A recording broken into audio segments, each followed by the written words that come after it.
Check. All right, welcome to the Presidio Bitcoin Jam. We're back, baby. Yet another guys. week. It's Friday, it's noon, a few minutes after. We're back in our normal spot. Yes, yeah. good. I like the Friday, the sticking to it Friday. When we do the kind of like one-off things, they're always a little topical and not really like just us hanging out talking about what we want to talk about. So Yeah. Well, I like the live keep audience. That's great too. they're fun. It's great too. It's not this though. And also Different by jam. missing last week's like normal PBJ, now we have a lot of stuff happens every week in Bitcoin. This was And like so the now we have biggest 2 week, weeks. right? 2 weeks. This was a super slow week. I can't even remember what Now happened 2 last weeks week. to talk, because this week's so to big. talk about. But this week was a big week. So what Some are happened this calling week? it one of the biggest, if not the biggest, week in Bitcoin. Yeah, I would co-sign that. All right. I like it. So what happened this week? Let's see. Well, I mean, we actually talked twice in the show, I think, about Square launching Bitcoin acceptance. And now that's actually gone GA. It's available to broadly to Square sellers. So that went live on Monday. And that means if I'm a Square seller and I have the POS, I can do some configuration stuff and then I can accept Bitcoin. Yep. Every POS can do that now. What kind of Every Square configuration? POS. Is it complicated? Well, I have learned a lot. I've also learned a lot this week. Yeah. It's it can be simple. Okay. It can be a few taps. There's a large percentage of Square sellers. It's a few taps. I've also learned there can be gotchas.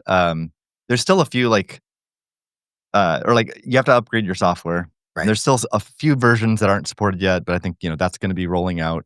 And then for if you're a certain type of business and haven't done some like KYB before, then you have to do that. So there can be some friction for some sellers. But I've also learned though, and we'll get to what Spiral did this week and some of the stuff we've done.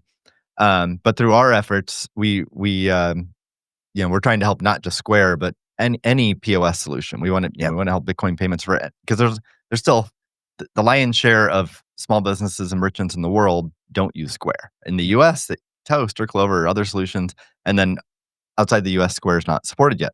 What is the rough market share just to kind of gauge it? Do you think is Square somewhere like 10%, 20%? Of global? No, of No, US. US. Yeah. I have no idea. Okay. Toast has grown a lot the past 5+ years, Right. and I think it's a pretty strong competitor to Square. I don't know the relative size of the two. I mean, I still think Square is much bigger, but the growth rate of Toast has been higher. And Square's trying to turn that around, and I think Clover's a smaller player. Just to put that in context, when I think of like the two payment companies I sort of track, Square and Stripe are the two major ones. Stripe is obviously more focused online, but Square does online too. Is that true, or is it Square 100% in brick and mortar? There's some online, but I mean, it's not competitive, I think, with But like both of Stripe. these companies, I'm sure everyone is familiar, but are like, to the tune of like tens of billions of dollars, like $50 to $100 billion in valuation. So these are like major companies, and the fact that Square is doing this is like, it's a really big deal. Well, I mean, a number we do know is like 4 million Square merchants. Yeah, exactly. So that's an absolute number. I don't know what the market, what's the definition of small business and et cetera. So I don't know what the Piece, but it's I don't know what the market share is. It's a but big deal. Yeah. It's a big deal. So let's see some what are some insights? I forget the insight I was going to give, but another insight is that I do think in-person payments, like honestly, 2 months ago, I was kind of, and I think I even said it on the show, kind of skeptical of like Americans buying a coffee with Bitcoin. The classic crypto. And we use can case. we can explain, why I was skeptical, and probably a lot of people are skeptical about that, and then like why my mind's changed a bit. But one piece of it is that in-person payments, you have that, it's way more of a human connection. Mhm. Like with a local merchant, like you've typically, each person generally has like a few merchants that are their favorites, their regulars. That business knows who you are, knows your name, values you because they know you're a recurring customer. And you care about that business hanging around. Like for DK and me, like local bike shops are a thing, right? Yeah. And so even though often I could buy a gear or bike part even 50% cheaper or whatever online, I'd almost prefer to buy it locally just to keep the bike shop in business because they repair my bike and they And when you have a problem, like they're available to have a problem or like, to handle we a had a problem. problem. I had a problem on our ride the other day, and like right after the thing, dropped it off. 10 minutes later, and it was fixed in like an hour. Yeah. You can't get that if you go for the cheapest online thing. Yeah. So, yeah, and I think that's local merchants generally matter. true across, everyone has their favorite merchants and it varies, but My tea, tea, man. my tea. Right. I could So- order online cheaper from so- Japan. so but honey dealer? customers- honey dealer, yeah. customers care about the businesses care about the customers. It's just way more intimate than like online transactions. And so I think number one, there's actual conversations in person. And I think Bitcoin can be a really interesting conversation. And we'll get into I think it's a different type of conversation than Bitcoiners are used to, because Bitcoiners are used to like, down to the state, separation of money, censorship resistance, freedom, etc. I don't think that's the typical kind of conversation here. Here, it's about like you can save fees, and that's what opens their eyes, and they perk up when they can save fees. And then they ask how, and then it's like just a couple taps, and you can, But then it's like, well, okay, who's gonna know they can come in and make Bitcoin payments and help you save fees? And why would they? Like Bitcoiners will do that, but what about the rest of the people? What's going to motivate them? And we've talked about on previous episodes, like Pink Owl is going to give a 21% discount, which is super extreme. But giving incentives and discounts is one. We've seen some merchants show the plushie. They literally put it right by the cash register. And Really, I didn't know that. Oh, you didn't? No, that's cool. Pink Owl does that, cool. and both. So Bob, who works out of City of Bitcoin, he Bitcoin Bob, you mean? Bitcoin Bob. Yeah, I've renamed him with the B is the Bitcoin symbol. Bob's great, and he went to 7 merchants in Larkspur in Marin, where he lives, and all 7, or none of the 7 knew anything about Bitcoin. So they were not like Pink Owl folks are like hardcore Bitcoiners. These 7 merchants didn't know anything about Bitcoin. He's already converted 2 of them to accept Bitcoin, and they now show up on the map. And both of them are displaying, put the plushie by the register. Really? It helps. It creates awareness. Wow. And it's a lighthearted way to strike up conversation too. Yeah. Again, it's not hardcore. It's kind of silly, kind of goofy. But like it's way more human than a lot of Bitcoin content. Say down with the state. What his face says is that he's grumpy about 3% fees, right? Yeah, exactly. Which is in the one pager that leave behind the. Before we get into the fees, which is that's the money shot to me. But if the plushie is so successful, and I know we're still owed a performance from DK in this plushie suit, does that mean perhaps Pink Owl Coffee needs someone to come and perhaps dance around with a billboard? He's not going to sign in there one Saturday. I'm just saying there is a suit available. There is a man who's supposed to wear the suit. All right. Dress me up. We might have to do that. I need makeup and wardrobe. But why could Bitcoin payments actually take off this time? I think multiple reasons. One, again, I like comparing Square versus Stripe. Yeah. Stripe is it's impersonal. Like it's amazing. Like I'm online, I'm on some e-commerce site. I need to make a purchase. I click a button. It's super simple. But there's no human connection. There is no conversation to be had. Would I care about using Bitcoin there? Maybe if privacy matters for that purchase, then I would care. If I'm given some kind of money back or incentive beyond what I'm already getting with credit cards, then that could be useful. But or if you're in India or a country, you can't use Stripe. Yeah. That's the other big example.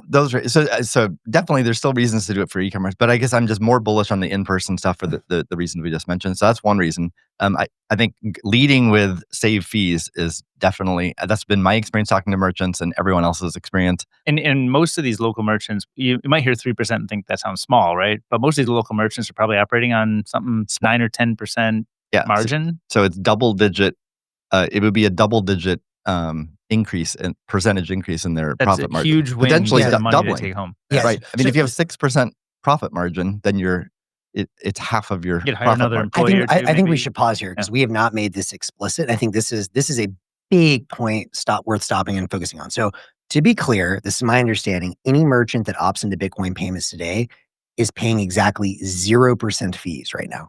historically they're paying whatever it is, 2.9% with Visa plus some like a quarter or whatever the full charges. Visa, MasterCard each have their own things. But to go from paying 3% to 0%, and to be clear, the fact that Square, and I understand they're doing this through all of 2026 as a promo and then charging 1%. So eventually they will have to pay something, but it's still much lower. Like, that's crazy to me. That is such a huge deal. And it's also just like a shout out to you guys for actually, I mean, I'm shocked like everyone was on board with this, but it's wild. And like, it's almost, I was saying this to Bob last night. The only issue I see with it is it almost sounds too good to be true. Like if you go to a merchant and you say, hey guys, would you like to just not pay any fees at all? Like who would say no? Well, okay, multiple things. One, we're already seeing evidence that they're saying yes. Like just in like Bob's anecdote, he went to 7 merchants. None of them knew anything about Bitcoin. Already 2 of them are accepting Bitcoin, right? So people who are passionate about Bitcoin and want to see this happen, get out there and do this. We'll get to Spiral's created some a marketing kit for you as well. We'll talk about that in a little bit. So yeah, I think there's reason to believe that they will do it. Now, what are still some of the challenges though, right? Yeah. Even if they turn it on, well, how many of their customers are going to pay in Bitcoin? Sure. So one, they have to create awareness. Right. Well, one of the awesome things that was also announced this week is that CashApp and Square and CashApp integrated BTC Map. So for people not familiar with BTC Map, it's been an open source project for at least 3 years with the goal of collecting merchant data that accepts Bitcoin and then storing it in OpenStreetMap, along with their license, which is a permissive license. Like anyone can use it. Anyone can use it, but it's similar to AGPL. In that if you do incorporate it, you have to make your data available. So nice. That's a side issue that we'll maybe get to. A BTC Map are the software is AGPL and I forget the name of it's whatever the open business data license is or something like that from OpenStreetMap. Mm-hmm. But the data is stored in OpenStreetMap and with that license. An interesting topic to discuss, probably not, we won't have time today, but is like, I don't see how Google Maps and Apple Maps can use it. So do they have to recreate all this data from scratch? Because of the AGPL? Well, the data license. Okay. The data license equivalent of AGPL. But let's talk about that another time. Yeah. But how do you get on the BTC Map? Is that when you flip on the POS, on the Square POS? You have to opt in. Or? You have to opt in. So part of that Square. Workflow? Yeah, we did it here. So Presidio Bitcoin has, Square point of sale, and we had to opt in. It's important to, so a lot of Bitcoiners are like, why not enable all this by default? Why not opt in to the map by default? Well, a lot of business owners, it's like their home address. So doing that opt-in without their permission, right. like, as I joked with folks, like who doesn't want a bunch of rabid Bitcoiners showing up at your home? With the book of Satoshi ready to go. But I think we're seeing evidence. It's public information, like the absolute number of merchants coming onto BTC Map, and it's been quite. I mean, it's over 1,000 as of like Wednesday or something. So I'm sure it's like a couple thousand now or so. And I think it's a reasonably high percentage of merchants are opting into that. Well, I was going to say, I mean, it's worth noting again. Like, I think the point I would drive home is like, and I know we're going to get to the payments and how Bitcoin can be done even in the background, but like, again, imagine you're a merchant. If someone comes to you and says, I'm going to save you all fees. Oh, and by the way, I'm going to put you on a map, which is just going to bring some crazy customers that are probably like pretty well off to spend a bunch of money with you. Like, again, the only challenge is like, I think the more I watch all this unfold, the more I'm just like, of course this is going to work. Like, and I'm shocked I was so skeptical. I mean, I agree. Another reason, because like we've been here before, right? 2013, 2014 hype wave. It was like the first Silicon Valley hype wave, and it was a ton of payments. Square turned on Bitcoin payments back then. And I think they had like one transaction a day or a month, and it was like abysmal. But think about Bitcoin today versus 10 plus years ago. Well, for one thing, we have Lightning now. Look at everything's changed. I mean, like the number of people who own Bitcoin, the number of people who are aware of Bitcoin, the number of people who, the technology, the tool, like look at the application. There's dozens of apps I can install on my phone, which have a anywhere from a decent to good and some even like pretty great user experience for making payments. Like if I use Phoenix or CashApp, Primal, all of those make the payment in like 1 second or less. It's like, it is truly lightning fast. So, and by the way, I think that's worth stopping on, because I thought about this. We had, not to side rail us too much, but a sort of Bitcoin startup night, Silicon Valley night here last night. And DK kind of was trying to get out of us the question of like, what changed? Why did Silicon Valley get it so wrong? To their credit, and not just Square, if I recall, Stripe in that era also enabled Bitcoin payments, right? And so they did. I think, a lot of people in Silicon Valley, before they went full shitcoin, they're used to seeing businesses, and businesses grow pretty fast. Either get adoption or you don't, and then either works or it doesn't. They're not used to looking at protocols like the internet, like Bitcoin. And so a lot of people in that first era, you had companies like Stripe and Square, you had BitPay, all these companies that said, oh, Bitcoin's gonna be the next big thing. This is value for the internet. People are going to use value for? Payments. And then they integrated it. But then, before Lightning Network, which allows for, peer-to-peer instant final settlement, instant being the key word there. If you're sitting there and you're waiting 10, 20, 30 minutes for confirmations and no one has Bitcoin, all these other things, of course it's not going to work. So just to kind of loop back to our conversation last night, I think it's worth noting Silicon Valley did get Bitcoin early on. The tech wasn't ready. They weren't used to protocols. Now the protocol is finally ready, and at least one company stuck around. Yep. So, yeah, I think comparing it to 10 years ago, like things are dramatically different. That's another big change. And the general awareness, like from TradFi, love it or hate it, but it's a force for awareness in the world. And national politics, love it or hate it, but it's a force for awareness in the world. So, but there's still barriers. So let's talk about some of the, because you're saying like it's a no-brainer for a merchant to enable it. I mean, I agree with that, because it's like it's simple, or at least for Square merchants, it's simple to turn on. Oh, I know what I was going to say earlier. Let me add that really quick. This has forced me to better understand the other existing Bitcoin point of sale solutions. Because with the Spiral project, we created a website for merchants. And we didn't want it to be Square exclusive, because even though we work for Block, like our mission is all of Bitcoin, right? And so number one, we want to be neutral and fair and credible. And number two, like I said earlier, there's a ton of merchants around the world who can't use Square or don't use Square, right? So what do they do? So we, on our website, we promote other point of sale solutions too, but it's very different than Square. Well, obviously, I mean, these are like startups. Well, not just that, but just like Square is sort of your back end system too, just as Toast and Clover are. So if you're using Toast and you want to accept Bitcoin payments, yes, you can use Wallet Satoshi or Mana or Ibex Pay or BTC Pay, these various solutions, but it doesn't integrate with your back end system. So then you have two separate records of transactions, and then it likely complicates your accounting and taxes and everything. Yeah. So it's just a way bigger barrier. So I fear that for those merchants, it's still, you got to be a hardcore Bitcoiner to do that. I mean, to use a non-Square POS to accept Bitcoin. But if you use a non-Square, well, if you don't use Square and you need to use a non-Square Bitcoin POS, it's way more friction. So you have to be a hardcore Bitcoiner. But with Square, you don't have to be a hardcore Bitcoiner, and we're already seeing evidence of that play out. I would say one potential exception on that, and I don't know how you want to address this. And by the way, excellent URL. Steve got bitcoin4merchants.org. Is that right? We have 1.5. What does that mean?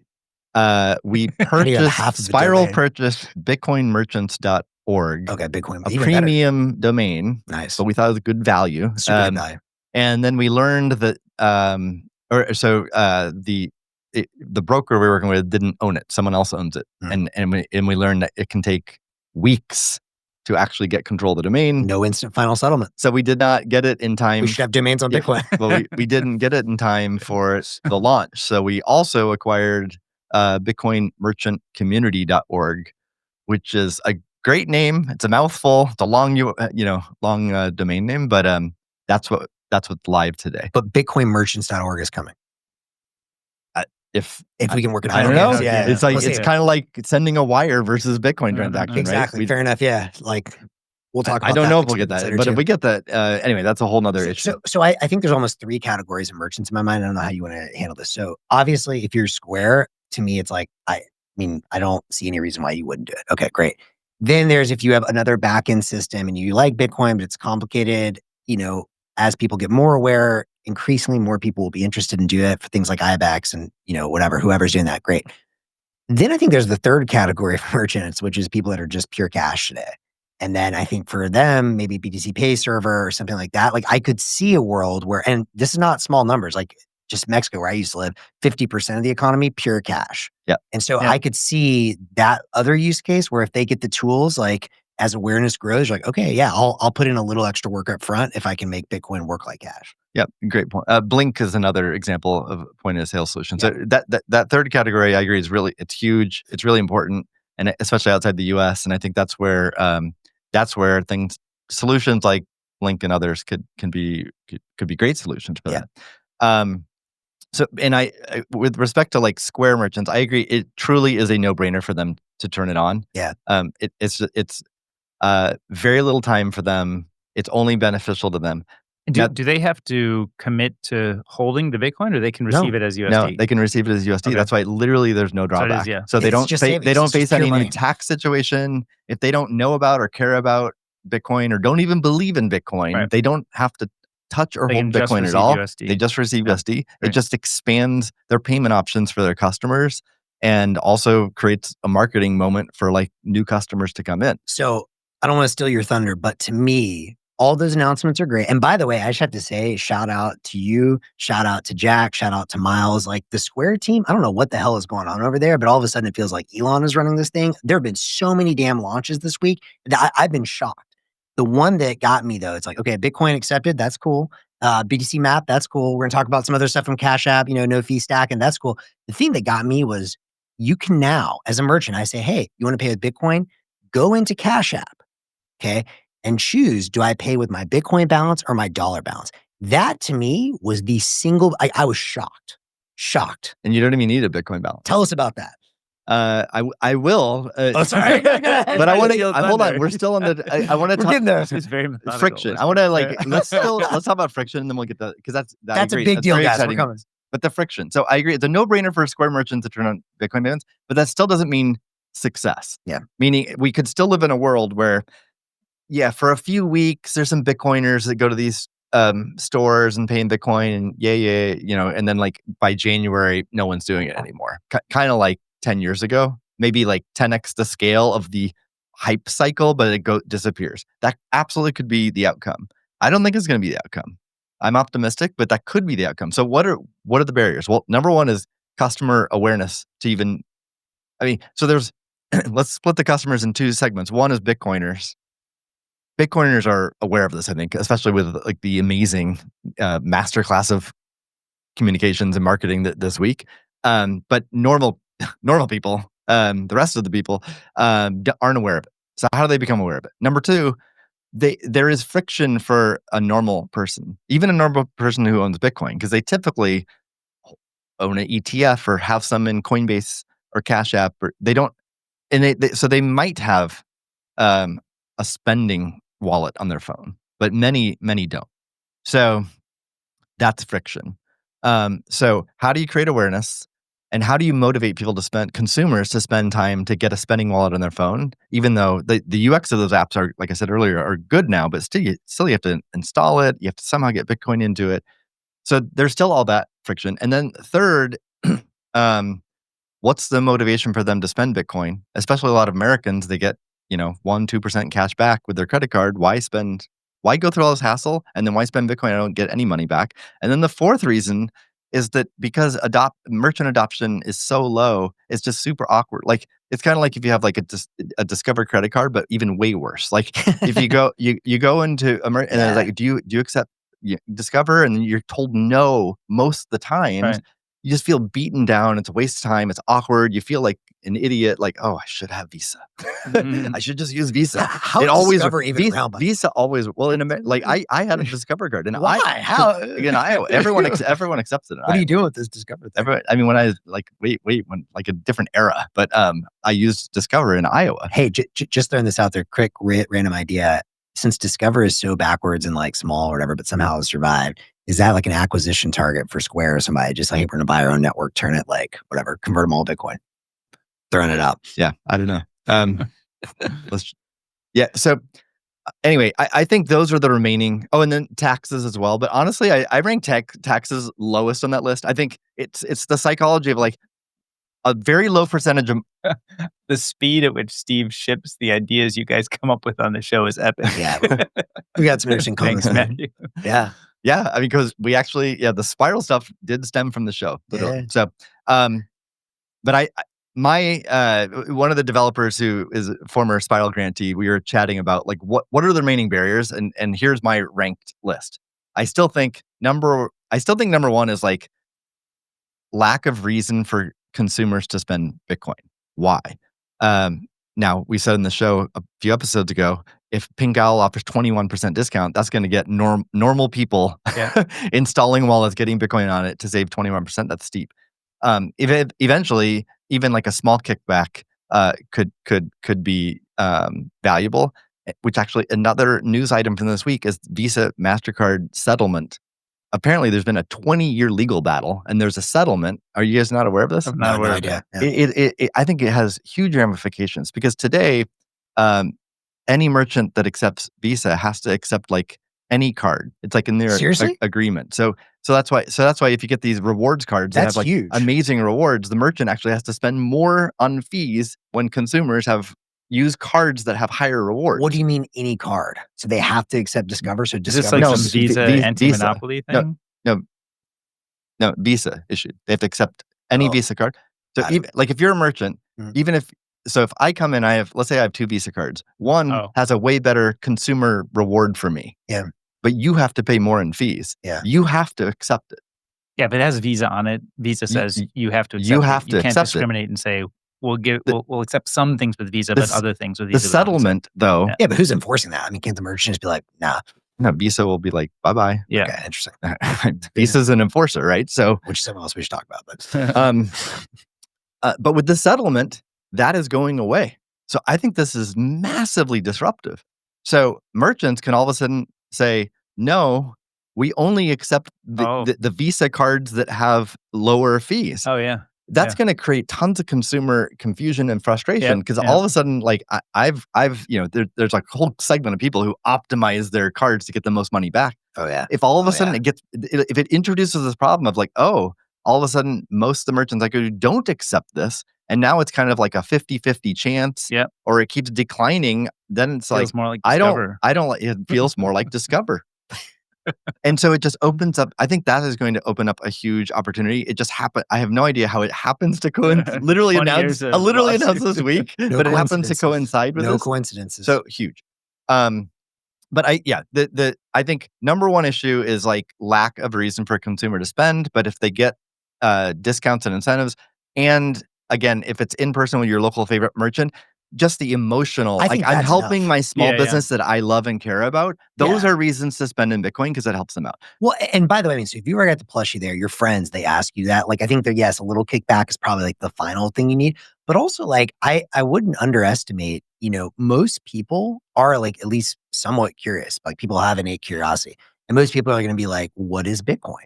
And if you have the little thing left behind there, and they're going to be like, oh, cool, I've heard about this. I've never played with it. Like almost every person I've talked with, unless they're completely, anachronistic, which maybe they're right in the long run. But like, I think people are like, think it's cool too. That, as long as they don't already hate it, it's like, why not try this new thing? Right. So I think that's the number one reason, but I do see it being addressed. I think the number two reason is the percentage of merchants. Just like if it's hit or miss. Well, one way to address that is with a map, right? And again, BTC Map has existed, but it's been pretty sparse. And if you look at it now, it's still sparse, but it's growing quickly, and you can imagine it becoming not sparse. And so having tools like that, and also the integration of BTC Map, it's already in like Wallet of Satoshi and Zeus and a bunch of other. Well, I think Zeus, I don't know, a bunch Albi. of Albi's got Aqua, Albi, Yeah. But now it's in CashApp, so it's just more and more integrated in wallets and accessible to people. That will help with that issue. I think those are the two primary issues, and they're being addressed now. Others will cite, oh, people don't want to spend their Bitcoin. We've talked about this in the show. I actually think it's BS. I mean, I agree that is a common refrain, but I don't agree that that's actually going to hold people back from spending. If I'm offered 21% discount, like I'm going to have my savings account with Bitcoin. I don't touch that. And then my spending wallet, which I'll keep replacing, spend and replenish to get my 21% discount. But to be clear, I will say this. I mean, look, I would do a little bit of that just like for the love of the cause, but like, you know, it would only be for the love of the cause. Now with this feature, I will tell you, I will not be spending any Bitcoin from Cash App. I will be 100% on every transaction, $2 using Bitcoin in the background. That's the killer app. That's the killer app. Well, 100% of the time. We'll get to that. I agree with that, but we'll get to that too. But even for getting that feature or dollars, I still think if you have an incentive to spend Bitcoin, you'll spend Bitcoin because you're in one of two camps. Either you hold dollars as well, and if you do, then you can spend and replenish. Totally. If you don't hold, if you're 100% Bitcoin, you have to spend Bitcoin. Well, for me, so there's no situation where you wouldn't spend I do Bitcoin. think it's important. I think honestly, this like blitzcrank that's happening right now is going to solve this problem. Like I would 100% do that if I didn't have any tax concerns. Honestly, I just don't want to deal with that. Yeah, that's the next thing in the list is tax concerns.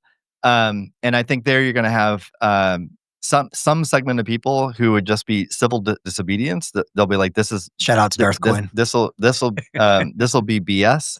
I'm going to spend money, and like if enough of us do it, the law will change." And that's happening. Then there'll be a segment of people who are ignorant, meaning they don't know that it's taxed, and they'll just spend because they're getting 21% off. Yeah, and I think that'll be a much larger group than civil disobedience, like proactive, knowledgeable civil disobedience.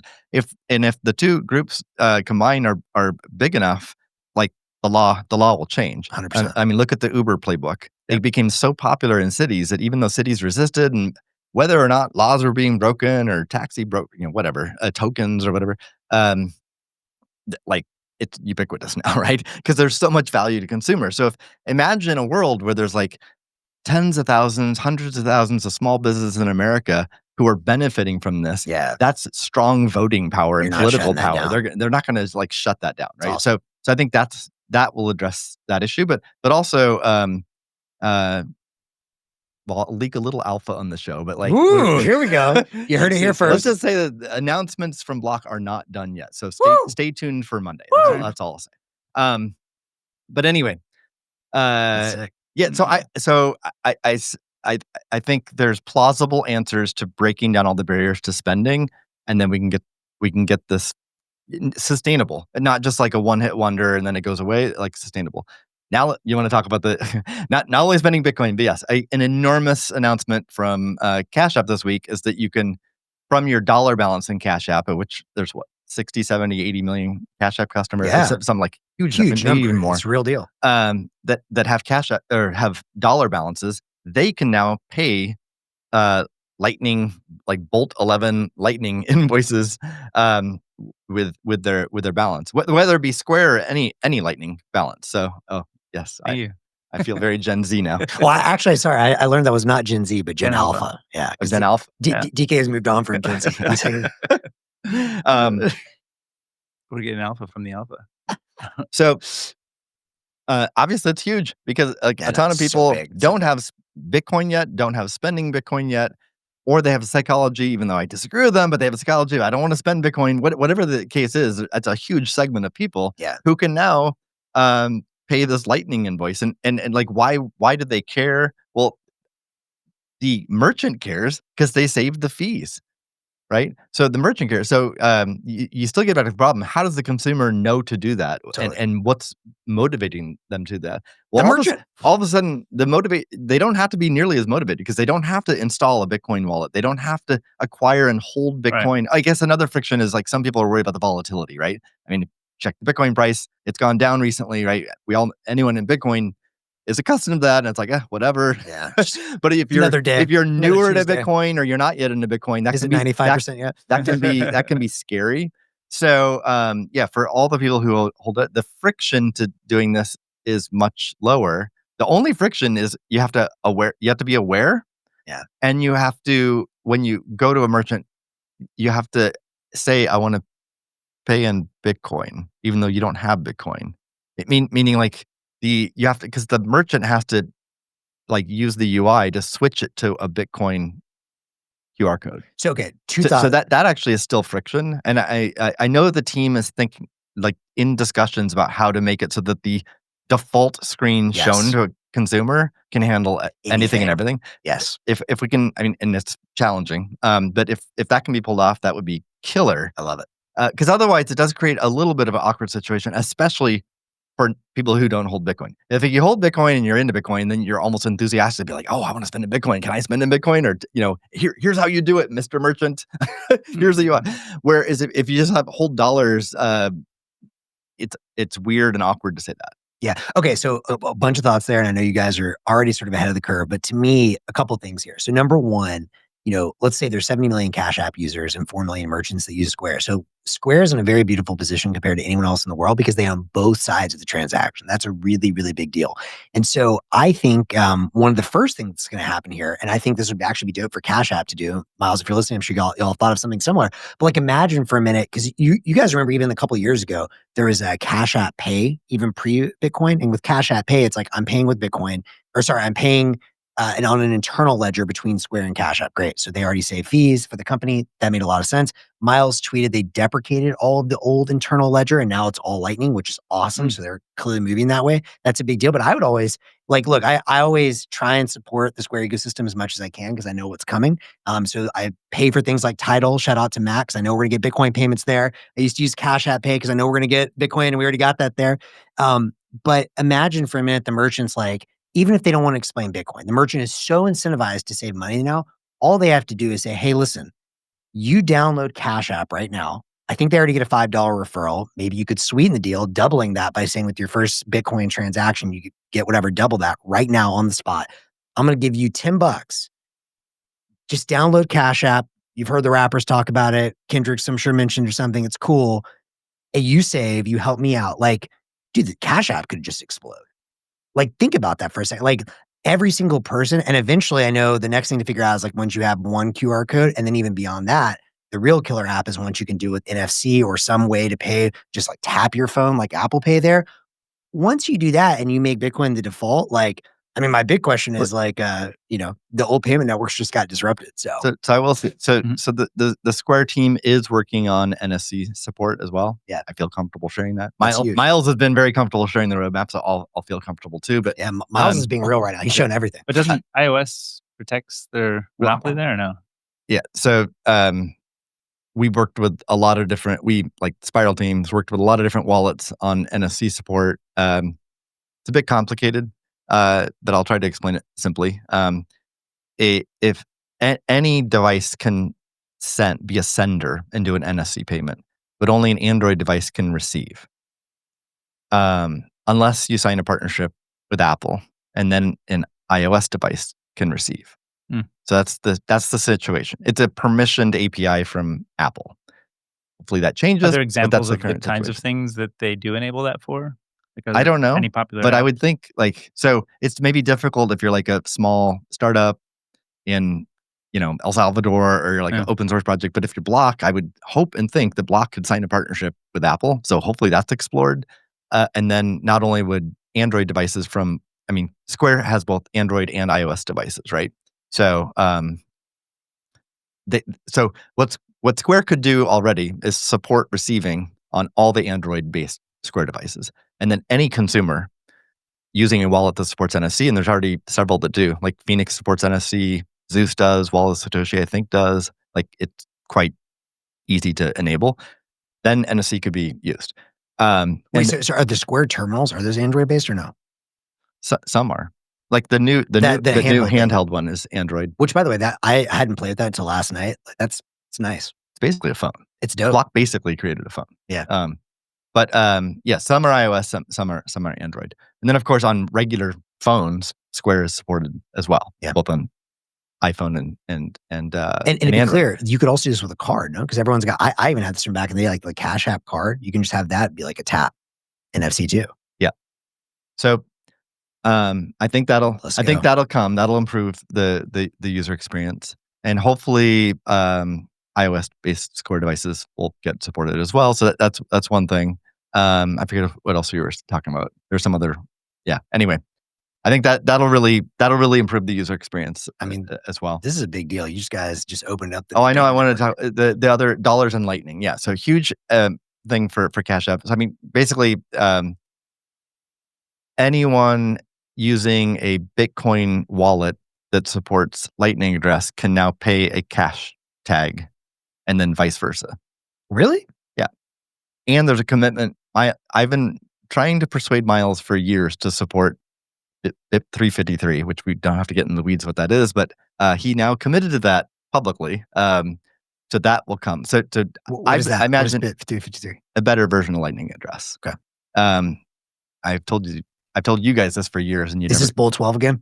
It's Bolt 12. Oh, here we go. I knew it. I knew it. We don't have. We'll dedicate an episode to that in the future. But Have you heard of Bolt 13? yes, a Spiral funded a grantee working on Bolt 13. Are you serious? It's for Watchtowers. Oh, I thought this was a joke. It was going to launch on Halloween or something. But we'll get into that. Let's just call it human Bitcoin address, like whatever the technology is underneath. Human Bitcoin addresses. So I think in a year, what I'd like to see is Robinhood, Venmo, Cash App all supporting this, and then you have interoperability between all these products. Sick. Plus all the other Bitcoin wallets in the world, not just big companies like that, but like big companies like that who each have their own ecosystem today will become interoperable along with everyone's startup, everyone's open source, favorite open source project. Generally open to that, or is there Why wouldn't pushback? they be? I'm going to put yeah. Well, I can think of reasons why they wouldn't, but Why did AOL not survive? But Like, anyway, Because they're dumb. They should have plugged in the internet. Right. Yeah. Well, okay. So but Spiral's going to be like selling that. One question on that. So I want to just pause here. So are you telling me right now I can go into my Albi account, my Albi wallet, and I can send a payment from Albi to my cash tag right now? Yes. Yeah. Where's my So- phone? So Let me see this thing. yeah. So dollars on Lightning is now in Cash App, right? I gotta see what my tag is. So Nobody can see. Does dollars on Lightning mean you're sending as if it's dollars and it's converting to Lightning? Strike did this like 3 years ago, Mhm. so it's the same concept. What? Like my personal story. I was in Ghana, like 3 years ago, I think, for the Bitcoin conference there, and went out to eat at a restaurant, and actually it was with Block employees. Jack was there, and you would expect the CEO to pay for the bill, but he makes me pay because I was the senior person, Smart man. referring to my age, not my position at the company. You're older than Jack. Yeah. For real? Yeah. Wow. Oh man. I feel you. I don't want Jack to hear this segment because you're like. I didn't mean that in that way. I just. know. You're saying I look really young. Okay. Wait. Thanks, Max. Wait. So what's my? Is it Max A. Webster? I shouldn't be like dox him. Whatever. This would I don't it know. be? Let's play with that later. Yeah. man. Okay. But anyway, I paid the bill at this restaurant using my Strike app on my phone, which is connected to a U.S. bank. I had a U.S. dollar balance in Strike, and I just typed in like the local phone number of this restaurant. I didn't have to know anything about the local currency or the mobile payment technology or mechanism or anything. I just typed in the phone number, and it actually made the payment, and it went from from Strike to the Lightning network to so there was a Bitcoin to dollar exchange that Strike had kind of real time. Yep. I mean, Strike made all this happen, and now Block has as well. So there's a Bitcoin to dollar to Bitcoin exchange. It goes out over the Lightning network to another exchange, which then converts it back to a local currency, which is then paid, in this case, over the mobile payment network in Ghana. And was the Ghana merchant, they had a POS or a phone, or they were using Strike, or how did they? No, they don't Shouldn't matter, know. right? They can't. I mean, they don't need to know anything about Strike. They don't need to know anything about dollars. They don't need to know anything about Bitcoin. They don't need to know anything about the Lightning network. They don't need to know anything about the partners involved in all this. They just receive mobile payments on their phone, which is like just common in Ghana to use a mobile payment. All right, I'm just gonna give a quick shout out. Or Matthew is saying he'll test it. Let's do it live. Max A. Webster. I want to see if this works. And if tell me, oh damn, my bro is on it. I'm curious to hear which wallet you sent that from too. Well, I'll tell you if I get it. Well, I'm guessing he sent it from Cash App. Nah, but if you Cash App to Cash App, that would be lame. It needs to be an external wallet to prove a point. Okay, I'll let you know. So while we're waiting for this, there's somebody in Ghana who has to be able to receive the Lightning payment and convert it to local currency. Who does that? I forget if it was BitNob or just a company like an exchange. But not some. But it's somebody that the Strike the partnered with. merchant knows that they've engaged with this, or No, the merchant doesn't need to. No, the merchant literally just receives money on the mobile payment mechanism that's local to that country. Okay, They don't have to know anything about Lightning Network. great. I guess what's confusing about that? All right. Yo, I got it. That worked. Matthew, what did you send that from? Oh, he's from Canada. Phoenix in Canada. Yeah. Motherfucker, dude, that's Cross-border. crazy. Yeah. Bro. Wait, I got to know though. I got 94 cents, 0.000001 BTC with 0 fees. Is that correct? That's what you sent. There was no fee paid whatsoever. He sent 500 Bitcoin. Oh, bro, shit! I'm gonna start giving out my cash tag more. Man, Let's go. We're gonna make. This is how this show makes money. I know. Value for Alex, value. we need a big sign back here with a Bitcoin address. Presidio Bitcoin. And I'm also just gonna throw out. Remember a reminder, Alex and Ashi. We should chat about this later. You know, people are still trying to stream us money on Fountain and Nostrum. You gotta get that stuff set up. And now that I'm starting to get it coming in while we're on the show, I see the power of value for value. We gotta follow up on that. But yeah, so this is amazing and powerful, right? oh, good enough. I'm sure. Let's go. All right, I like it. Okay, yeah, a 1 cent fee, pretty awesome. Yeah. So, should we keep diving into how that works or not? I mean, it sounds Like like it's trivial, it goes so- from strikes. In this specific case, I had Strike on my phone. I had a US dollar balance because I had connected Strike to a US bank. Mhm. Yeah. And then I typed in the amount I wanted to pay. Yep. In the local currency. And so I had to pick the local currency, and then I typed in the mobile phone number for that restaurant. That's all I had to type in, hit return, or, hit the button. Oh shit. Strike took dollars from my account, Whoa. used an exchange partner of theirs to convert it to Bitcoin, sent it over the Lightning Network to an exchange in Ghana who they had partnered with. They had partnered with. Okay. Yep. Who then converted it into local Ghana currency and sent it to this mobile phone number using their network and their technology. And that's why the restaurant didn't need to know anything about. So by the time it gets from Strike to the local partner, that conversion then happens at the local partner, and everything else works as is. Yeah. Yep. So that existed 3 years ago. It's all right. We don't need to read the last comment. We can just thank y'all. I got a lot of y'all coming in now. This is guys. We should be doing this forever. And by the way, I agree with Matthew. We got to get Zap Stream set up too. Like there's real potential here. We could fund the Presidio Bitcoin one day from value for value. That's my goal. Yes. All right. Miles is literally calling me right now, so I hope I didn't say something that I shouldn't have. Don't do that. Oh shit. Okay, so okay, so that was Lightning, dollars on Lightning. It's huge. And a lot of people been there for a lot of them are having the similar observation. A lot of people on social media are having a similar observation as Max, which is like, this might have been the biggest announcement of all ever. I know Laulu thought it was he actually called it the biggest announcement in Bitcoin's history, just that specific thing. I agree. And it gets from this week. Yeah. Because they're doing Matthew just demonstrated it, right? He's in Canada. Because he just disrupted every payment network on the planet, bro. He used Phoenix, and he sent a small amount of money.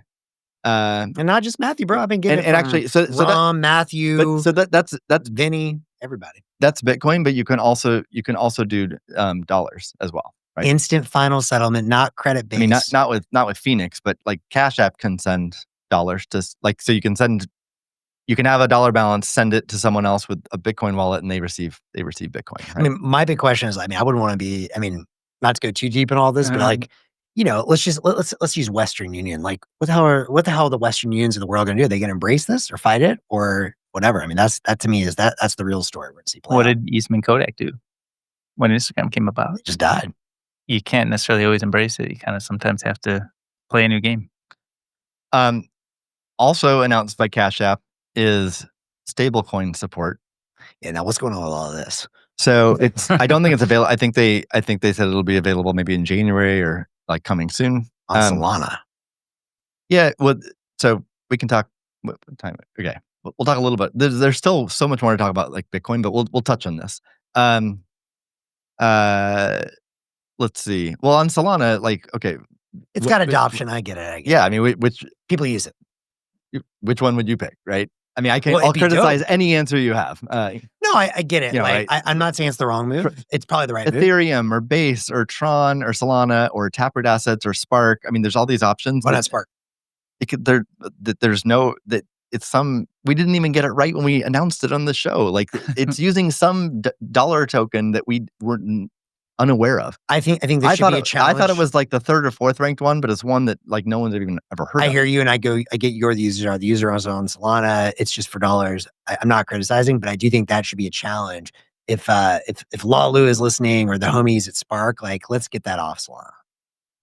Well, I have no doubt David Marcus is like working his ass off. I know he is. And to get Tether, USDC, etc. But even when they do, like I'm more and more convinced Bitcoin's going to win at the payment game over stablecoins because and we've talked about this show, but the fragmentation is going to be horrible. Yeah.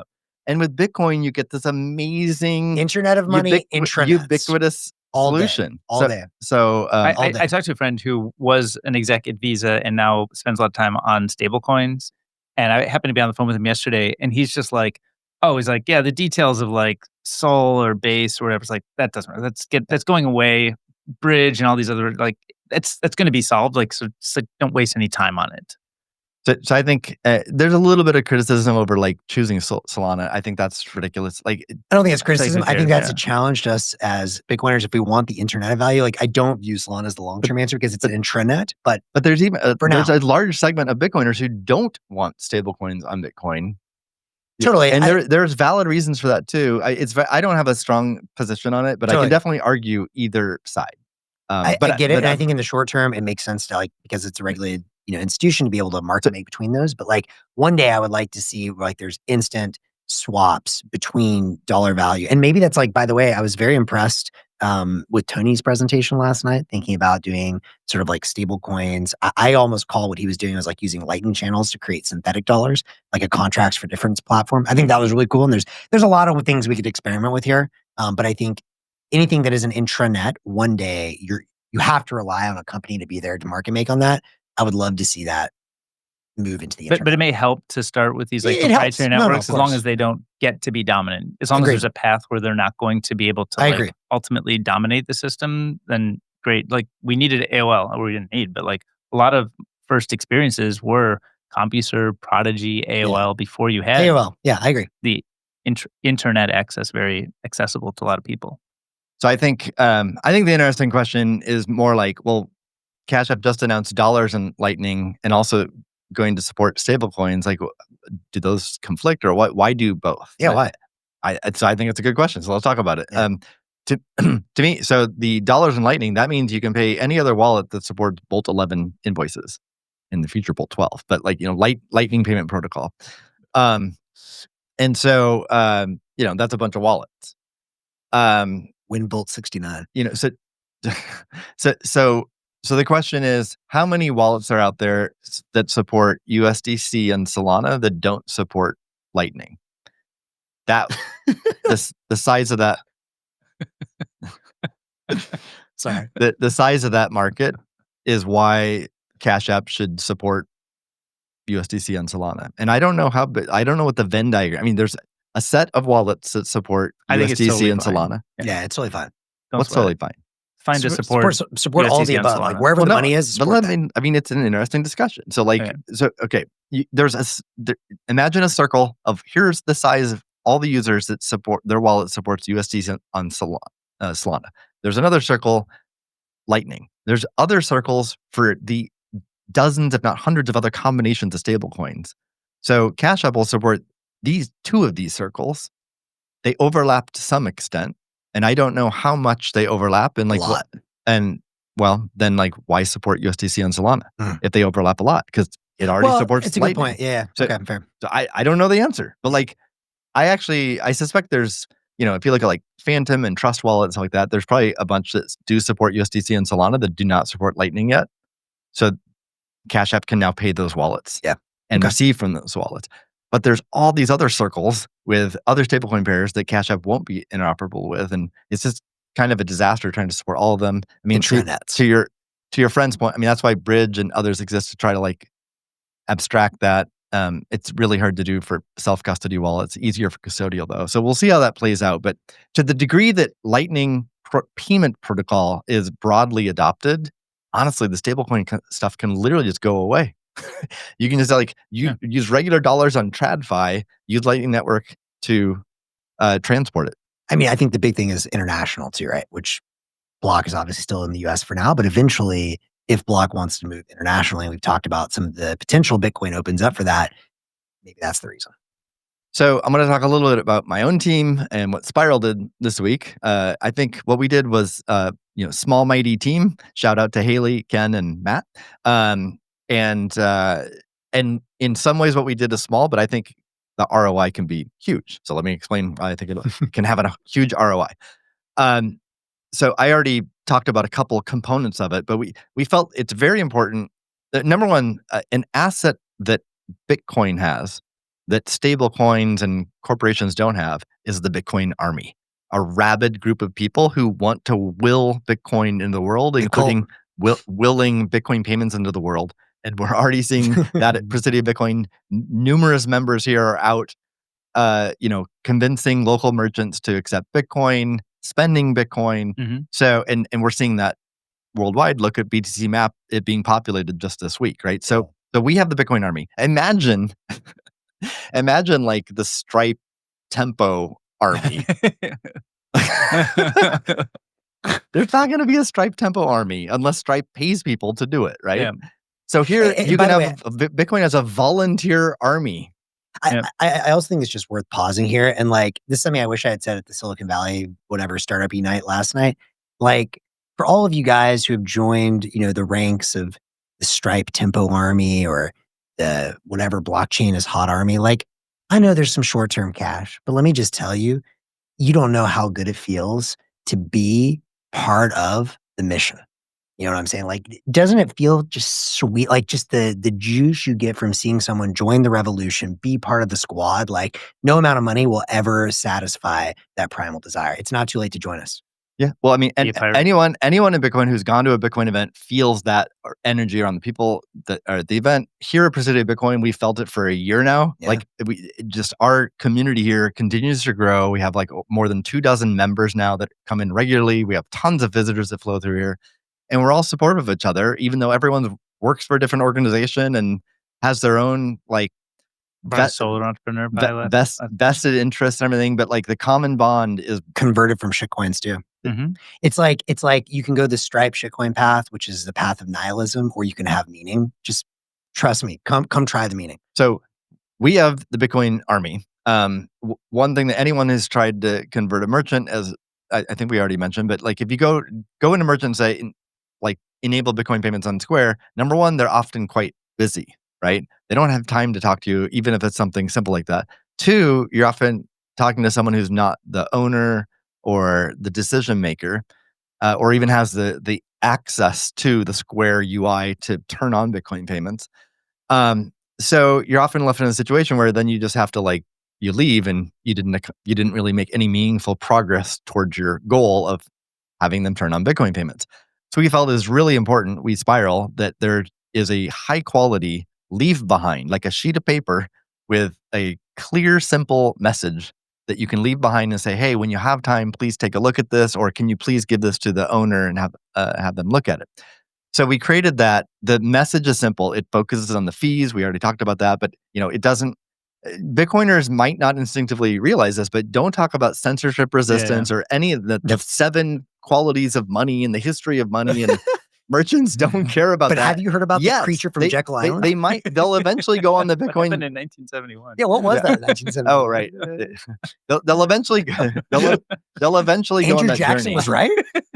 But what they care about today is fees. So this one pager focuses on that. Yeah. Very simple. Figure out the audience. There's 2 versions of this one pager. One is like pretty standard. Anyone can use. The other is like plushy and like itty bitty inspired. This character. So if you like the character, you think that's a fun, cute way to strike up a conversation, you go that path. If you think it's weird and it's not for you, or you don't think it's going to be for the merchant, that's cool too. We have a more standard version, but we have both of those one pagers freely available to download off off the website, bitcoinmerchantcommunity.org, and print out, do-it-yourself printout and use. We also have printed out on really high quality paper stock. And it's orange, which is nice. In orange, although I'll get into some snafus with launch, but like orange, and we're distributing that to 6 different hubs around the U.S., like Bitcoin hubs: Austin, Nashville, Atlanta, Denver, here at Presidio Bitcoin, and then Kansas City came. Kansas. Well, Kansas City Kansas? came, like the people from Kansas City are like, we want this too. Where's New York? New York doesn't support, Square No. doesn't support it. For real? Probably BitLicense stuff. Dude, New York is not so allowed to. Yeah. That's wild. Okay. So no, California. people from Kansas City rose up. They have a guerrilla army of 10 people ready to hit the street. So we're going to send them not only the one pagers, but we're also sending them plushies. So if I want to like proselytize, I can come to Presidio Bitcoin, grab a stack of these things, just go out to merchants, start hand them out and telling them about it. Yep, we had an event last night. A bunch of people came, and I handed out these one pagers and plushies to 4 different people, and I had conversations with them. They all seemed like they're genuinely going to go out and try to convert merchants. And I was happy to. Yeah. And do they have to choose? I'm getting the serious one or the party one? I think we've only printed out the plushie one, the itty bitty one for the hubs. Got it. Yeah. And so so we printed on orange paper, but then we had this hiccup with the domain, which we talked about at the beginning of the show. So don't hand those out yet because the domain doesn't work. So then we had to print out new ones with the alternative domain, the one that is live. This orange paper is not in stock. It takes days to get it printed because it has to be ordered. So we had to like Adams, man. Haley has spent a lot of time working with printers this week. So now the hubs have white paper stock because we could get to them right away. But on Monday, they should be receiving the updated orange that has the new URL. Right on. So yeah, if you are in any of those 6 cities I mentioned, you can reach out to your local Bitcoin hub. And I mean, if you're in Kansas City, I think he'll be okay with me saying who it is. But the founder of Mana Wallet, MANNA, his name's Adam. Oh, that's a good name. I haven't heard of that. Yeah, and he I think he's rallying the troops there, so you can reach out to him. But yeah, go to your local hub if you happen to be in the area, and if you show yourself as like eager and willing to go get some merchants to accept Bitcoin, you'll get a plushie, some one pagers, and some instructions on like how to go about guidance or best practices for how to go about approaching it. Is Miles still slinging $25? Yeah, I don't know if he's discontinued that. So that's an interesting thing. Yeah. So, sticking to what Spiral's doing, that's what Spiral's doing. We're already receiving feedback from people doing this, the good, bad, and ugly. And there's like huge successes so far, but there's also a ton of learnings that we want to share with others. So we are in the midst of trying to figure out creating a community, some kind of discussion forum, so that people can share that feedback and others can learn from it.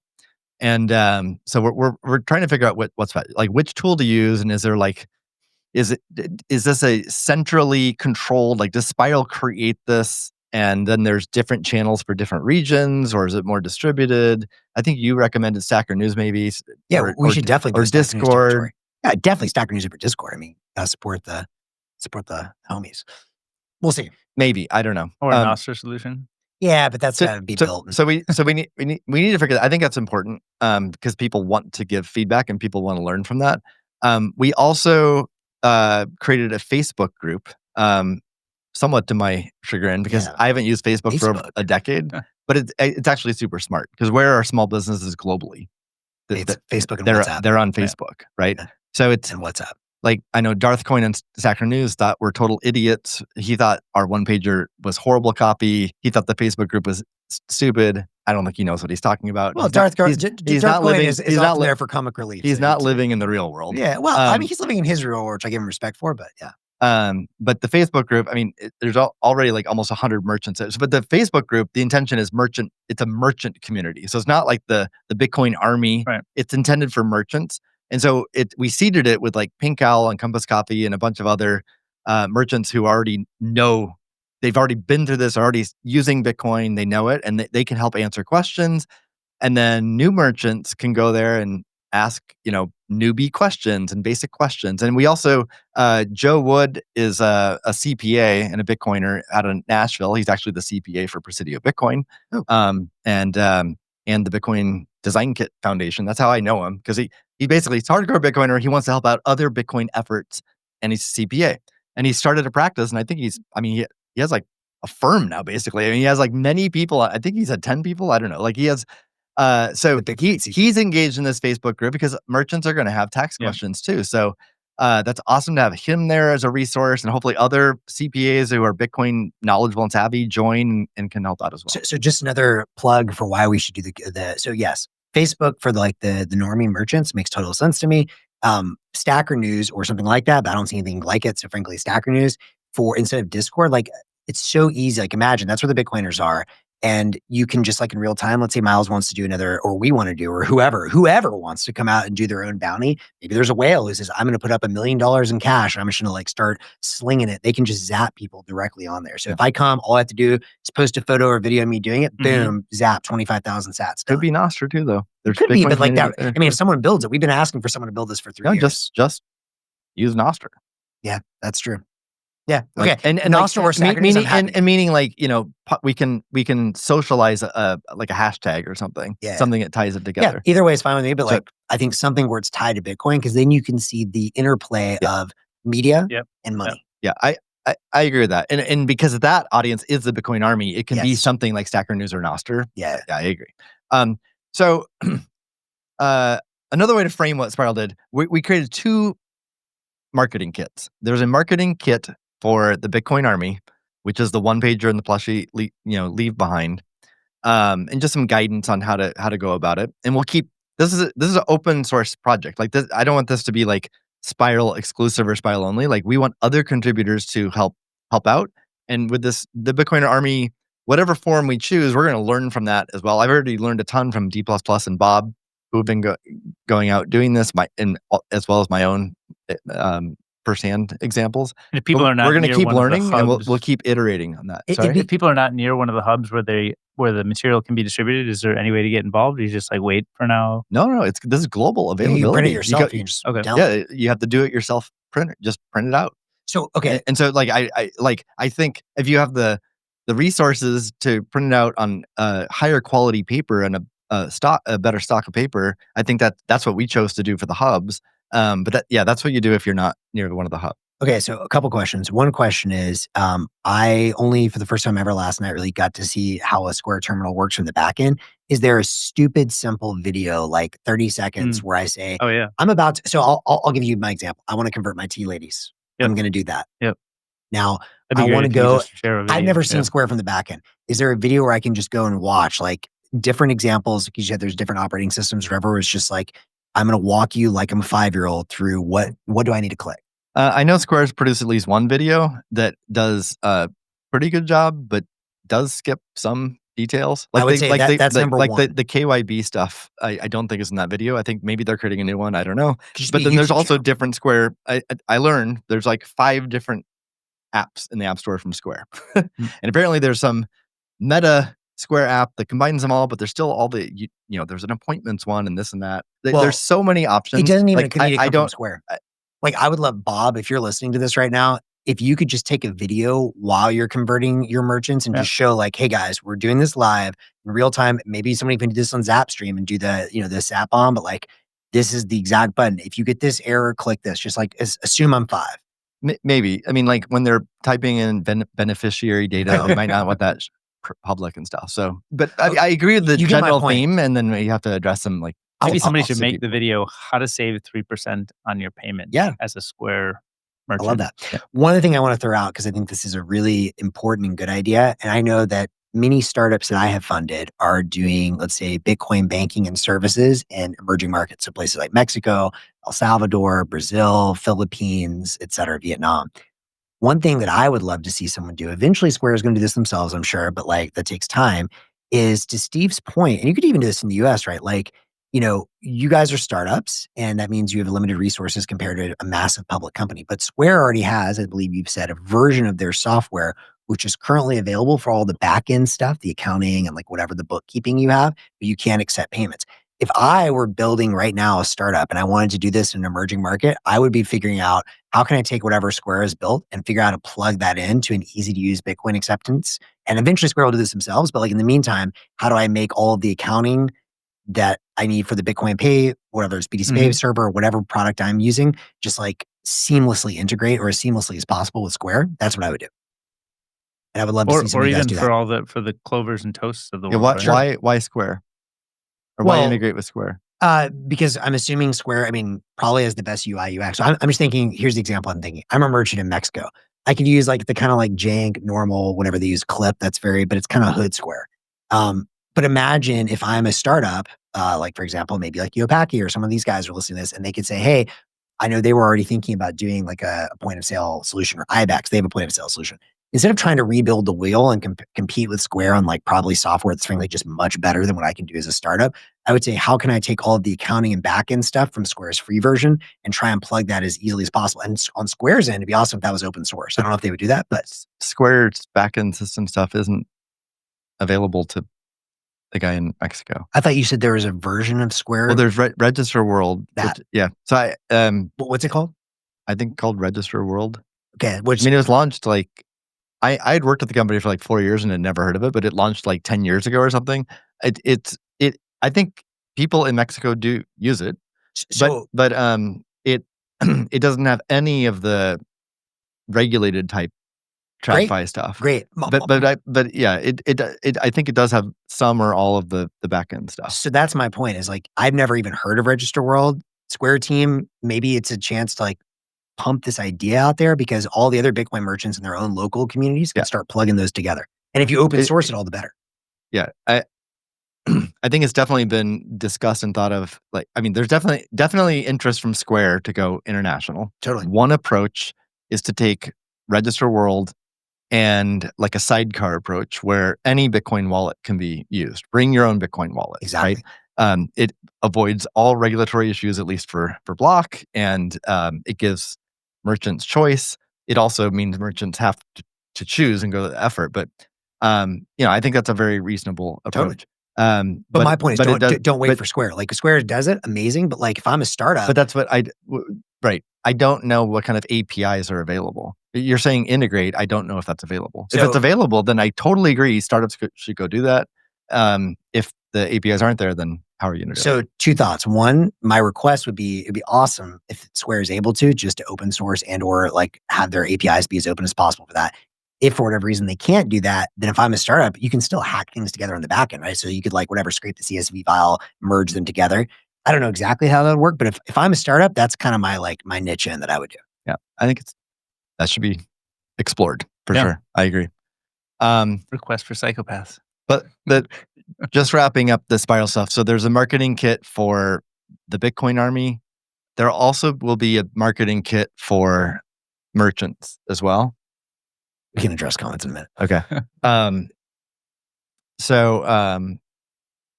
Yeah, the marketing kit for, okay, let's address the comments here. There's a bunch of stuff going on there.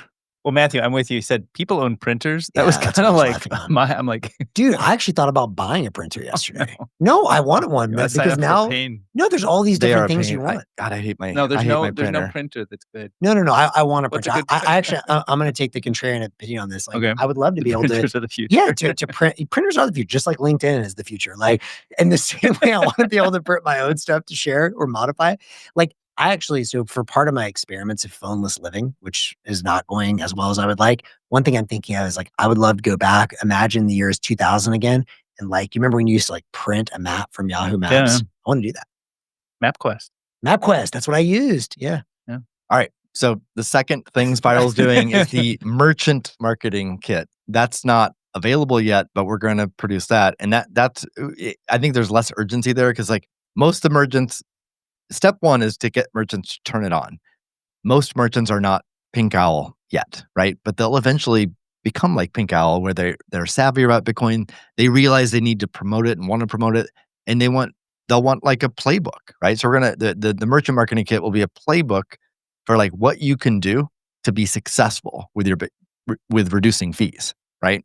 And that's where like display the plushie or just other things to create awareness of spending Bitcoin. So that's what Spiral did this week. Great. Boring week. Nothing going on. So this was the biggest week ever in Bitcoin. Talked about a bunch of the announcements. We are at 1:20, so we only have maybe 10-ish minutes left. We talk about what we wanted to talk about last week, but we didn't have a regular PBJ. Yeah. We'll let you kick this one off, DK. Well, okay. This is a topic. This topic of lava, right? There's this category of innovation that we've been, I think, all looking for and excited about for a while, which is how can you take and build a collateralized lending on Bitcoin? And we had met Shazan, what was it? I don't know, 4 or 5 years ago. A long time. And he was like, "Oh, I think I have a way to do non-custodial collateralized lending on Bitcoin." So That a Freudian slip? He didn't know. He said non-custodial. All right. With DLCs. And that's something I was excited about. I continue to be excited about. If there's Can we actually pause for 1 second before we jump into the specifics? So there's a question I want to ask you, DK. I have, in my whole time of knowing you, only seen you get radically excited about a few ideas. One of these ideas is non-custodial lending. So we talked about last night what sort of categories of big Bitcoin businesses that made money. There's no question the biggest is exchange, right? Coinbase is the biggest winner by far. Kraken's up there, a few others. You have said repeatedly, someone who executes non-custodial lending correctly at scale could be at least a Coinbase-sized business. Why do you feel so strongly that this is such a powerful wedge and business opportunity? Well, I think collateralized lending of Bitcoin is the Coinbase scale opportunity I'm talking about, and there's an infinite design space that you could explore there. So I'm not saying it has to be done in a specific way. I'm saying people own this asset. This asset has increased in value a lot, and a lot of people don't want to sell an asset that has increased in value because they have to then pay capital gains on it. And we expect the network value of Bitcoin to 10x or 100x from here over the next years and decades. So I think it's natural that as that is happening, and in traditional, like people collateralize their homes and get mortgages, and people collateralize stocks and get lines of credit. There's all kinds of collateralized lending in the world, but there's this huge asset that's going to grow much, much bigger, and people are going to want to do collateralized lending on it. And so the question is, how is that going to be ushered into the world? Will it be via custodial solutions, non-custodial solutions? Will it be lines of credit? What will be loan terms? Will it be something to do with the way it interplays with like a mortgage solution? All of the above. I think all of the above is the right answer. So I'm not singling out non-custodial as the only opportunity in this category. That's going to be the massive winner and everybody else is going to fail. I think there's lots of different solutions to Do you think the biggest winner in lending, collateralized lending, however it is, ultimately is a bigger opportunity than exchange? Like, i.e., the biggest company that comes out of this space is a bigger company than Coinbase. Yes, I think so. Yes, for me. Yeah, I think so, because if you can do it in a non-custodial way, the entire market is your market from day one. You don't have to mess with all the regulatory hurdles that you have to when you actually take custody of Bitcoin.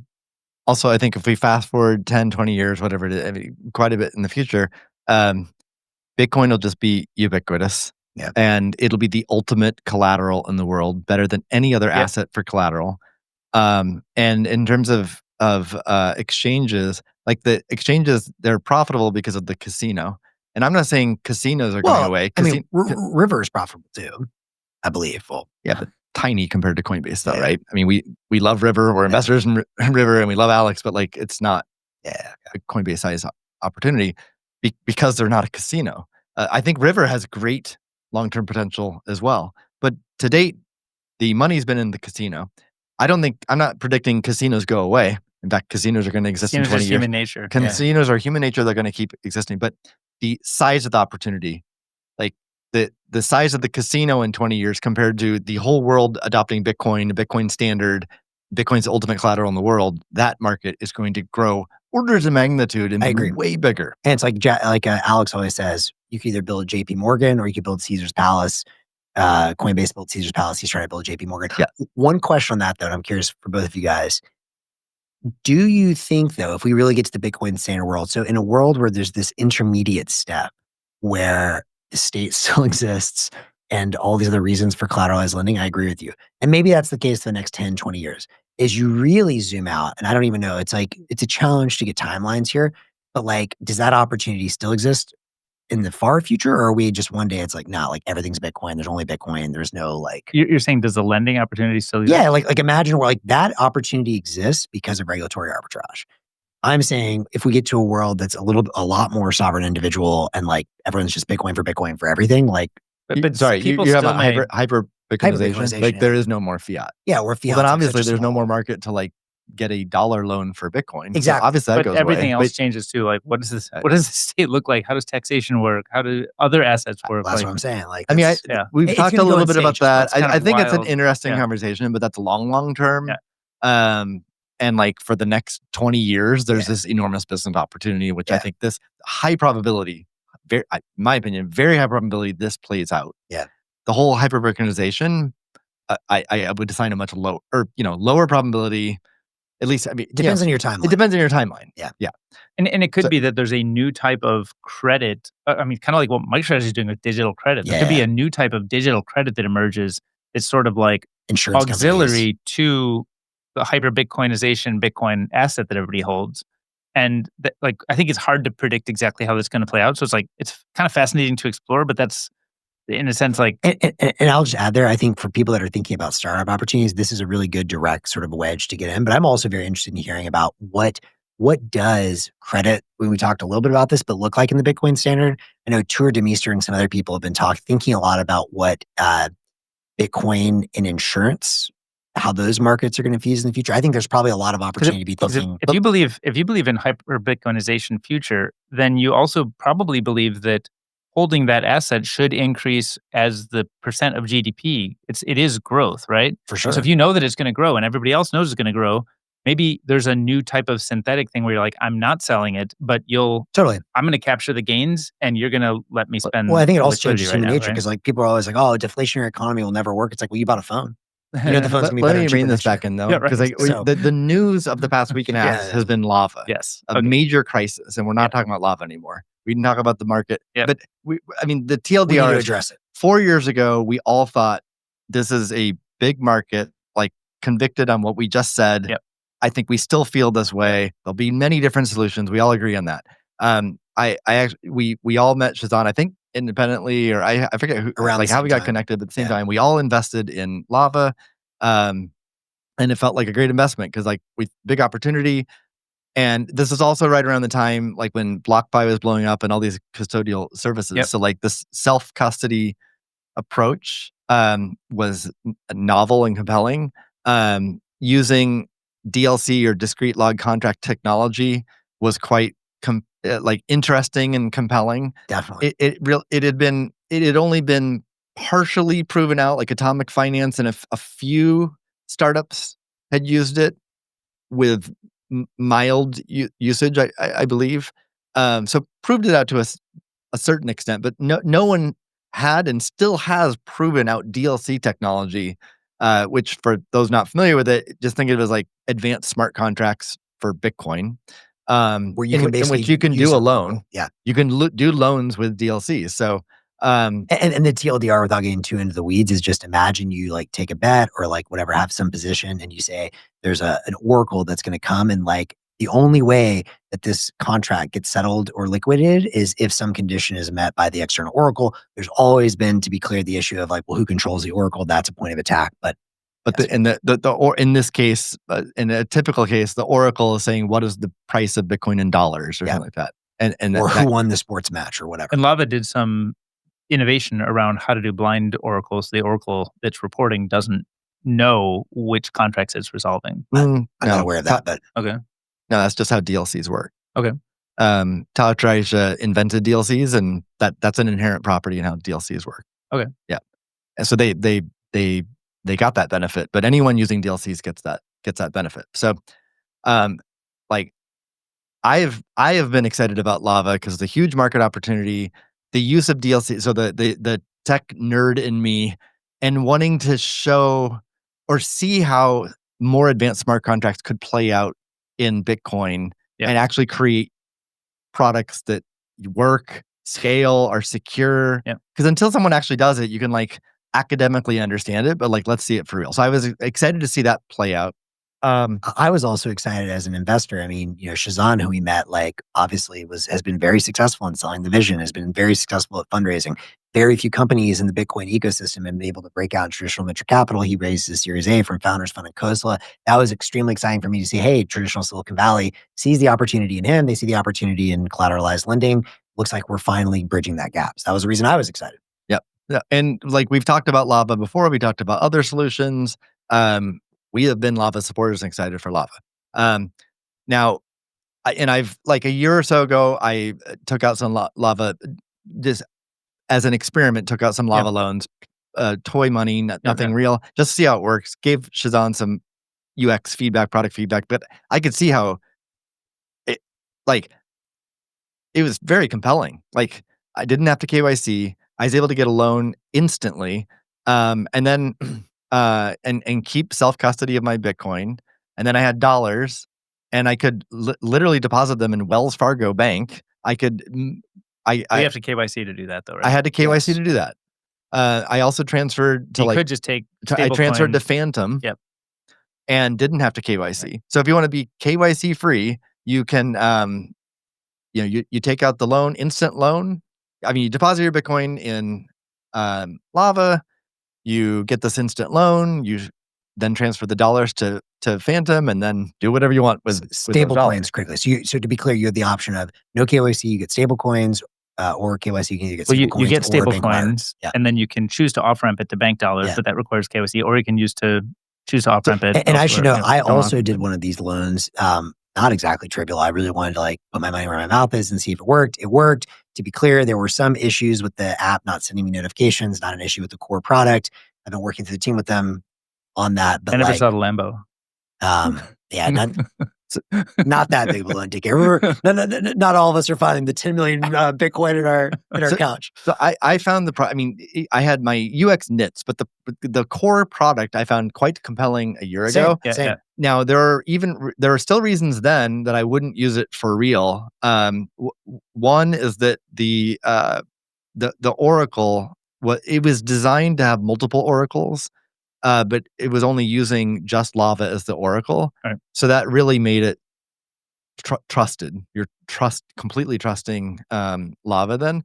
But I was just, I'm like, they're a startup. Like, it's a startup. You got to prioritize, and eventually, like they'd have like Coinbase and Block and River and like major institutions as oracles, and then like they all have to agree, and like then it's a pretty tight solution, I think. Mm-hmm. A second reason I wouldn't use it for real is that the only way you could custody your Bitcoin is to store it in Lava on iPhone. Right. And Shazan was adamant that that's the most secure way to store Bitcoin. And I agree with a lot of his sentiment on iOS security, but I do not agree that's the best way, the most secure way to store Bitcoin. And independent of who's right about what's the most secure way, what I do know is everyone has different solutions they're using. Different people have so, different and we needs all push super hard for bring your own bring your own custody. Yeah, all of it. All of us agree on DK pushed that the most, but we all pushed for it. I think that would have been a much superior. Like if you're going to support self custody, that's a far superior product than. And it would be beautiful. Like if I had used cold storage with BitKey with Ledger or Trezor or BitKey or whatever, they could all integrate and support DLCs, and then it would just you don't have to move your Bitcoin out of your BitKey or your cold card or whatever. That would be awesome. That would. Now, but that's another reason why I wouldn't have put like $100,000 of Bitcoin or something on my iPhone. I didn't do that either, to be clear. So there are reasons I wouldn't use it for real. Yeah. But then, okay, why is there drama the past week and a half? Lo and behold, they completely changed their product from self-custody to custodial. None of us were aware of that. It took everyone by surprise. And so that's a huge shift. So I I think things we should talk about. What do we think about that move? And then one thing I want to talk about is like communications, because my biggest criticism and concern, and I think I would call failure, is communications. Yeah. So I want to speak to that, but maybe let's first talk about why do we? Because we don't, despite having many private conversations with Shazan, and we also have like read what he's written publicly, we still don't really know the reasons for switching. He's talked about vulnerabilities in DLCs. Mhm. He's said that custodial or that non-custodial is just as trusted, or it's trusted. Custodial's trusted. They're all sort of the same thing. Like, Gents, I want to participate in this conversation. I have to peel it. I'll be right back. Give me 2 seconds. I think that's all. I think that's all. Anyway, to me, and I think one thing we'll talk about is like the customer base. Who's the customer base? And maybe they don't care. Right. Like, so if the customer base for this product isn't already self-custodying and they don't want the burden of self-custodying, then that could be a very valid reason to switch to custodial. Because if your customers who want to use the product don't self-custody and is considered a barrier to start self-custodying, I think that's a completely rational business and product decision. But then just communicate that. Right. And I haven't heard those words. Instead, things like, oh, non-custodial, custodial, they're the same thing. DLCs have security vulnerabilities. And like, I still do not understand, despite him trying to communicate it to me, I still do not know what those problems are. Yeah, I mean, I think that your advice to Shazan to improve communication is good advice to him. I will say that, startups are messy and it's challenging when you're building something new. There's lots of constituents that you have to incorporate their needs into what you're doing, and their needs might have conflicts. So, when you think about there are customers, there are investors he's committed things to, there are partners that he has, like maybe this new credit line that was just announced. I think it was a $200 million liquidity line that is going to fund the loans. Well, I think like a portion of like 15 or so mil was equity, but yeah, close to. But there's I'm just saying there's different constituents who have different expectations of what you're doing, and I don't know the terms of that, but that might not be something that you can publicly talk about according to the terms of the thing. For example, and maybe they didn't want to provide the $200 million without a centralized service. So I'm not here to say that everything he did was right, but I do think it's a complex environment that he's operating in, and he's trying to find the right trade-offs. Let's get into things that I think are unequivocally should have been done communication-wise. Different categories. Yeah. So one is in product. So when I opened Lava app, it basically said it's going to convert me. All right, I took upgrade. I mean, I took a screenshot so I can look up the actual word, and then, I pressed the button and then it upgraded me. There was no mention of the product is no longer self-custody. It's now custodial. There's no discussion, no mention of that at all. Wait, so I was not informed of that. Is that so? Shazan told me that because my loan, for a variety of reasons, was not active when this shift happened, that you were told that things were going to be shifted from custodial, from non-custodial to custodial. I don't know if that was via email, which I never received emails either. So maybe you guys got emails, maybe you didn't. But this was the point I was trying to push Shazan on. And Shazan, if you're listening, this is extremely important point. Here, when you shifted, what did the screen say? It has a Lava logo. It says Lava. Please update your app. Lava's latest version is here. Please update it now. That's not cool. And then there's a button that says update app now. That's literally all it says. Yeah, that to me is like, that's unacceptable. It's unacceptable. Unacceptable. Horrible communication for their customer base. It should have been explained. Did you get an email? He says emails were sent out. I did not get an email. I checked my spam folder. I did not get an email. I don't think I did. He says it's because I was an early user. It could be true. Could be true. Maybe we were early users. We're not in the email list and everyone else was. Maybe. I don't know. But I did not get an email. So very bad communication there. And then when I upgraded, I tapped the button upgrade and then it showed my balances. They were all zero. So, and I had both Bitcoin and dollars in the wallet. I had that too. So it said zero. Hey, when I had that too. So then I'm like, what in the world? Did I get rugged? Did my money get stolen? So I chatted with him, and to his credit, he took the time. He's very busy. They've all taken the time to help us. Yeah. So, like, so give to them their credit. Shazan's credit, he took the time to help guide me there. I still had my seed phrase. So I took that and imported it into Blue Wallet, and lo and behold, there was my Bitcoin balance. And then I transferred it to another wallet, and the Bitcoin network worked, and it was real and it was authentic. So it really was self-custodied Bitcoin. And I got my Bitcoin back. But then I still didn't have my Solana dollars or whatever, my USDC dollars. So I took my seed words and I imported it into Phantom, thinking, I don't really know how. I mean, I know how this stuff. I know how the HD wallet can support other. I've never been to the casino, but I've never imported a wallet into just for the free drinks. Yeah, exactly. Phantom that way, but I did that, and it did not show me my US dollar balance. I didn't know if it was or not, but it didn't surprise me that it didn't. But I still had the question: how do I access my dollars?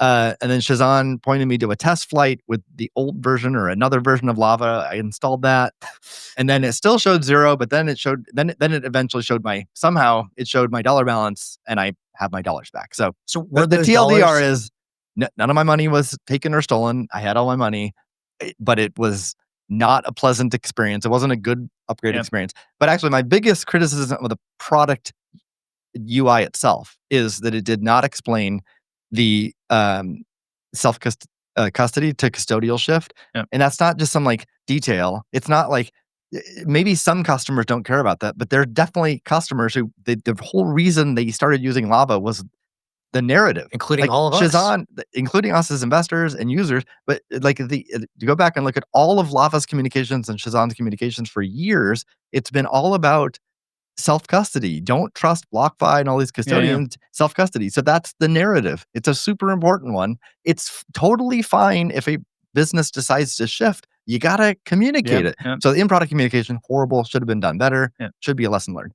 And then 2, like the DLCs, this technology, he's saying it has critical vulnerabilities, security vulnerabilities. Like he's saying things that I don't think are true. I don't know though. I'd like to understand. Like he's saying that the oracles can equivocate. Like the whole point of DLCs is that oracles cannot equivocate. But what do you mean? What does it mean to equivocate?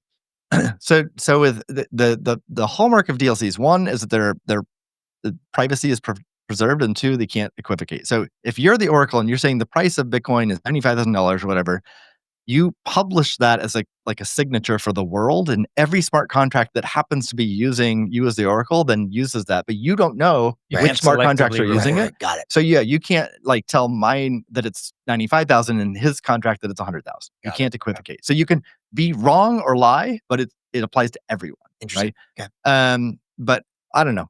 I don't really I think I don't understand the DLC vulnerabilities. All I'll say is if they're true, it wouldn't surprise me if Lava, the company, has discovered DLC drawbacks. Maybe it doesn't work well with the line of credit product that he just launched. In fact, some DLC engineers have told me separately that it doesn't work well for the line of credit product. That doesn't surprise me. I'm not aware of any of these vulnerabilities, but that should be. It would first of all just be a kind gesture to the DLC developer community. Saying like, here's what didn't work. Here are some and if the vulnerabilities are putting people's money at risk, that should be responsibly disclosed. Right. So whether it's responsibly disclosed or publicly disclosed, whatever is appropriate, that would be a kind gesture, but also help with Lava's PR. That wasn't done either. Then there's communication to just like on social media on X, like he's getting blown up. Lava's getting blown up. Lots of hate. Everyone's hating them. It is bred distrust. Like no one on social media right now trusts Shazan or Lava. That's very bad if you're going to, for any business, but let alone one that is now going to custody your Bitcoin. Right. You want to have a trust. You want to be trusted, right? Yeah. And you gain trust by good, proper communications. Yeah, and I just want to say, I mean, like I spoke a little bit with Shazan on this stuff, and I think, I don't understand the DLC stuff too. I would love to hear from people like Taj or people that actually are deep in DLC world as well. There's other engineers. Perhaps that would be interesting for them to all have a public discussion and talk about like, what are the drawbacks of DLCs? Is this something we can fix moving forward? Because I still want DLCs to work. I will say, one of Shazan's points, I think, is like a fair business point, which is that most people don't care and the big money doesn't care. And I think that's probably right for a lot of, what we've seen. That's why BlockFi got to be a big business. That's why Three Arrows got to be a big business. And all of those companies blew up. So in my mind, he's right. Everything you said, he may or may not be right. But like, regardless, 95% of users don't care. There's at least 3 users here who did care. There's a lot more people that do care. You can't just like make that shift.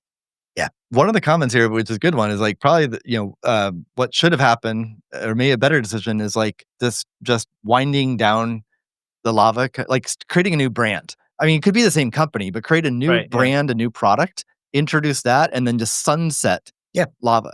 That would have been a way better approach, I think. And then like part of the public communication should be like, here is why we're making this. I know for the last 4 years, I've been saying self-custody, self-custody, self-custody, but here's what we learned, right? We learned that we still believe it's a huge market. I would like to see this essay still. Shazan, if you're listening, write this essay. Please.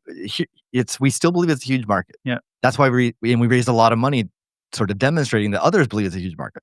2, self-custody, like our customer base that we've learned about, they don't care about self-custody and they don't want to self-custody. It's limiting us as a business. I'm just speculating, by the way, but like I can find that to be plausible.